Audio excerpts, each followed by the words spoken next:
네, 국회가 잠시 뒤 2시부터 본회의를 여는데요. 윤석열 대통령 부인 김건희 여사 도이치모터스 주가 조작 의혹 특검, 그리고 대장동 50억 클럽 의혹 특검, 이른바 쌍특검 법안이 상정됩니다.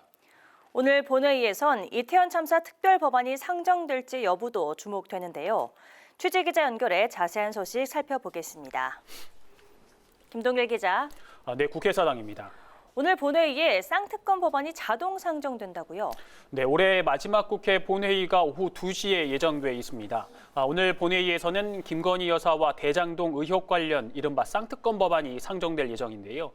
지난 4월 국민의힘의 반대 속에 야당 주도로 신속 처리 안건으로 지정이 됐고 국회법에 따라 오늘 본회의에 자동 상정되게 됩니다.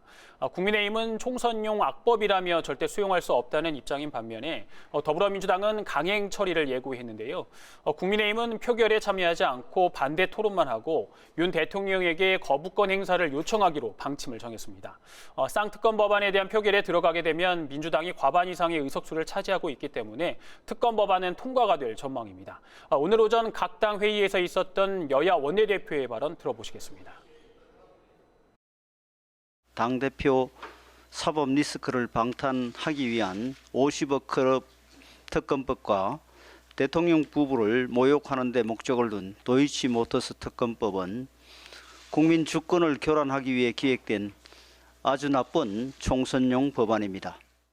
국회법 절차와 법 앞에 성역은 없다는 원칙과 기준에 충실하게 진행하겠습니다.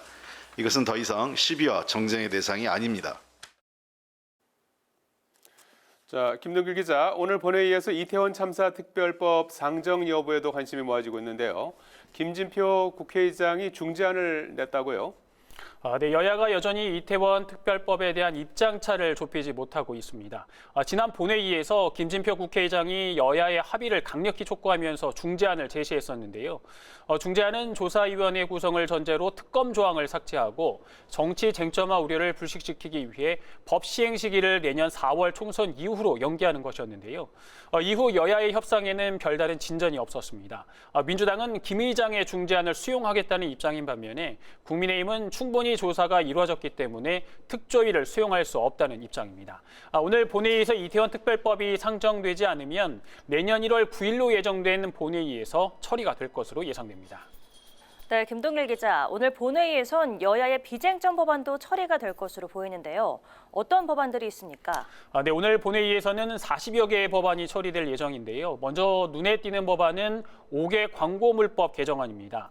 내년 4월 총선을 앞두고 정당 현수막 개수를 읍면동별 행정 면적에 따라 2개 이내로 제한하는 내용인데요. 다만 읍면동 면적이 100제곱킬로미터 이상일 경우에는 1개를 추가할 수 있도록 예외 규정을 뒀습니다. 이 개정안은 공포일부터 즉시 시행되기 때문에 다음 달 중에 현장에서 바로 적용될 것으로 보입니다. 이와 함께 김진표 국회의장이 대표 발의한 국방첨단과학 기술사관학교 설치 법안도 본회의 처리를 기다리고 있습니다. 이 법안은 군과 국가의 요구에 부합하는 국방첨단과학기술 분야의 전문성 있는 연구 인력을 양성하기 위한 내용을 담고 있습니다. 김동길 기자, 계속해서 정당 소식 살펴보죠. 국민의힘 한동훈 비대위원장이 비대위원 비대위원을 지명했고요. 더불어민주당 이재명 대표는 현재 정세균 전 총리와 오찬회동 중이죠. 네, 국민의힘이 내일 비상대책위원회 임명을 위한 상임 전국위를 소집했습니다. 이에 따라 한동훈 비대위도 내일 공식 출범할 예정인데요. 오늘 비대위원 인선 윤곽이 나왔습니다. 비대위는 한동훈 비대위원장을 포함해 11명으로 구성이 되는데 당연직인 윤재욱 원내대표와 유이동 정책위 의장을 제외하고 김예지 의원을 비롯해 김경률 회계사 등 8명의 비대위원이 지명됐습니다. 비대위원 면면을 보면 앞서 한 비대위원장이 예고했던 대로 비정치인 위주로 구성이 됐습니다. 더불어민주당은 이낙연 전 대표의 신당 창당설로 개파 간 갈등이 심화되고 있는 모습인데요. 현재 이재명 대표가 정세균 전 총리와 오찬 회동을 하고 있습니다. 앞서 정 전 총리는 김부겸 전 총리에 이어 이낙연 전 대표를 만났었는데요. 그래서 오늘 이재명 대표와 정 전 총리의 만남이 당 통합으로 가느냐 아니면 결별 수순으로 가느냐 분수령이 될 것이라는 전망이 나오고 있습니다. 지금까지 국회에서 전해드렸습니다.